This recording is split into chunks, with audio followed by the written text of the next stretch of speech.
বন্ধুরা, আমি এই টেবিল টপ বানাচ্ছি। এটি কেমন হচ্ছে আপনারা একটু কমেন্ট করে জানাবেন। এই টেবিল টপ বেসিনটি বানানোর জন্য প্রথমে আমি ব্ল্যাক স্টোন পাথর দিয়ে আমি এটিকে ভালোভাবে টেবিলটি বানিয়ে নিয়েছিলাম। তারপরে পিওর হোয়াইট গ্রানাইট দিয়ে ও রেড কালার গ্রানাইট দিয়ে বোর্ড পিকেটে ত্রিপিল মল্ডিং করে নিয়েছিলাম। ভালো করে 7 পর্যন্ত পালিশ করে নিয়েছিলাম যাতে পালিশটি খুব সুন্দর দেখায়। এর একটি টেবিলটি ও স্ট্যান্ডটি আমি ভালো করে মল্ডিং করে নিয়েছিলাম। এর যে বেসিনটির যে আউটলাইনের জলের জায়গা সেটি 2 ইঞ্চি বা 50 গর্ত হবে ও যে কলের লাইনটি সেটি হবে 1 ইঞ্চি এবং এর স্ট্যান্ডটিও ভালোভাবে ত্রিপিল মল্ডিং করে নিয়েছিলাম এবং এর ভিতরে যে তাকটি বসাচ্ছি এই তাকটি আমি 2x2 টালি কেটে করে দিয়েছিলাম যাতে মনে হয় যেন পুরো গ্রানাইট বসানো রয়েছে।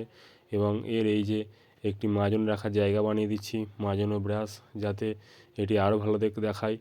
এটি আমি সম্পূর্ণভাবে ভালোভাবে বানিয়ে দিলাম যাতে এই মাজন রাখার জায়গাটি আরও ভালোভাবে দেখানো যায়। ও আমি এই টেবিল ও কলটি ভালোভাবে ফিটিং করে লাগিয়ে দিচ্ছি, কারণ এটি কল মিস্ত্রি লাগালে অনেক সমস্যা হয়, তার কারণে আমি লাগিয়ে দিচ্ছি।